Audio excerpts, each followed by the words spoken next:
Hello, my name is Elliot Brass from Sportsman's Warehouse in Casper, Wyoming. Today we're going to cover how to clean your semi-automatic pistol. Okay, today we're talking about how to clean your firearms. The first thing you really want to be able to do is make sure that they are clear. So with every firearm, you always check, you do a visual and physical, make sure your magazine is out, nothing in the chamber. Now we're going to be covering a couple different types of firearms on a basic note. So we're going to do it to all of them. Clear. And the last one. Clear. Make sure you drop your magazine, move it out of the way. And when cleaning a firearm, always make sure that there is no ammunition anywhere near you. All right? Now on the first one, on this Glock here, what you need to be able to do is pull the trigger. You're going to pull the slide back a little bit and use these takedown levers, and the slide comes right off. Okay? Now there are quite a bit of firearms out there that have that same takedown method. Now there's others like this, Beretta, where you have to push a button and drop your slide lever, which will take it apart. Now, on my personal gun that we're going to be working on today is going to be a Smith & Wesson M&P. Now with this, you need to do the same thing, make sure it's clear. Now this has a lever inside that needs to be disengaged. Now what that does is that disengages your sear. So from there, you're going to swing down your takedown lever and it'll come off. All right, so while cleaning this today, from this point on, what you really want to be able to do is take out your guide rod and spring. The barrel will come out. And all this surface is what we're going to start wiping down. So from here, you can take a clean cloth, try to wipe down as much surface that you can reach from the get-go.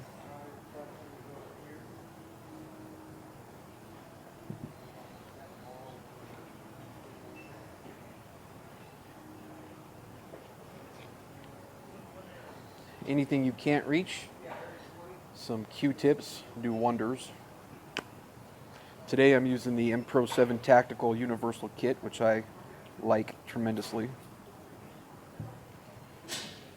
which will allow you to get into all the little crevices that you normally will not be able to reach.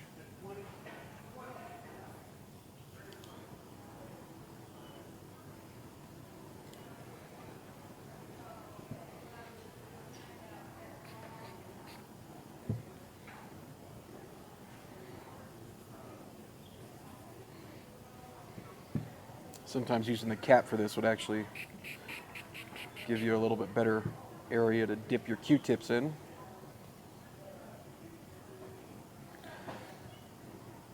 Their spray cleaner is a CLP, so it cleans lubricants and protects it, which kind of makes your job a little easier. Now in the frame, you're looking at any contact surface between metal and metal. You want to try to wipe that down as best as possible because that's where your carbon buildup is going to start going, as well as making it rough for your action.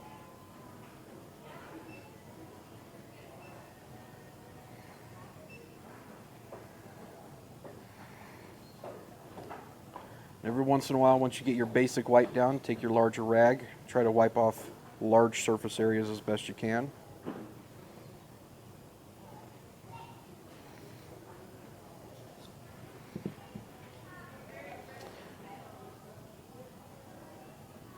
While cleaning is a good time to be able to take a look for any cracks or burrs or anything else that could give you problems while at the range. You know, reliability being key, you want to try to, this is the time when you would look for those issues.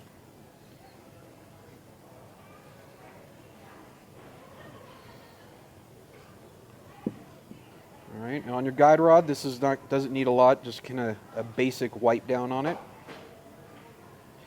Now when you clean your barrel, it's the only portion that you kind of want to be somewhat careful on and try to go one direction with the cleaning rod. And you want to protect your crown as best as possible because that's where your accuracy comes from. All right, so you're going to take your brush, put the male and female together, give it a quick little spray with a little bit of the cleaner. Now you want to go in from your barrel from the chamber side, and you really only want to push one direction. So once you get it to the end, take it off, pull it back through, and then reassemble your cleaning rod and brush. And what this does is it protects the crown from taking a ding on the back side of it, because if you damage the crown right here, then you're going to be in a little bit of trouble on your cleaning end. And that'll help your accuracy stay for longer periods of time. So from there, you're going to get your stuff out of the way, and you're going to put on your jag. Now, whether you're using a push jag or a push and pull jag like this, either way, once you get it on, pretty much fold it up and shove it through.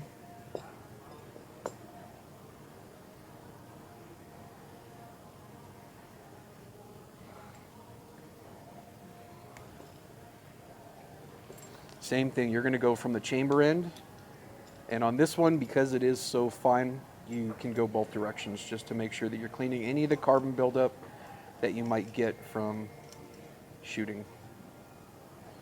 All right, so that's nice and clean. Now time for the frame, just to give it a decent once over before we oil.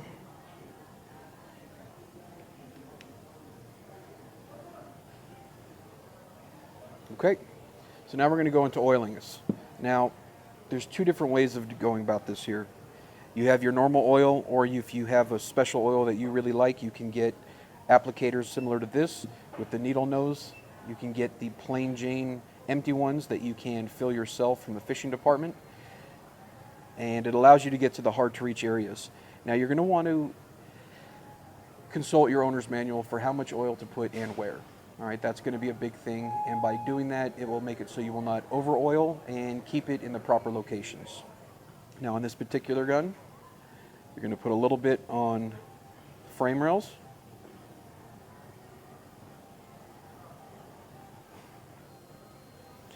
Now you can tell on this, just from the discoloration, where the metal to metal is rubbing. That's your main contact surfaces between metal to metal. That's the part that you really want to be cautious of. Now for certain areas, let's say if you have in your trigger area, you want to do your trigger spring, or underneath your rails on possibly, let's say, a 1911, this allows you to get in those surfaces without having to make it messy. Okay? Now we're going to go in reverse order on this as well. So from here, you're going to put a little bit of oil on the barrel hood itself, a little bit near the front. You can rub it in with your finger if you'd like, or use whatever applicator you prefer. Put a little bit in your slide rails. Now we're just going in reverse. Barrel goes into the slide. Guide rod and spring. Now when you're putting this back together, be very careful not to put those on incorrectly. You want them to line up perfectly with your slide.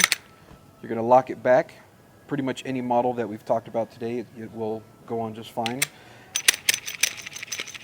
Move the oil around a little bit, and you want to do a function check. Now on this particular gun, this is empty. You have to push up on that disconnect we were talking about inside. So you're going to pull the trigger, cycle, listen for your trigger reset, fire again. So that is a proper function check to make sure that we put everything back together in the proper order.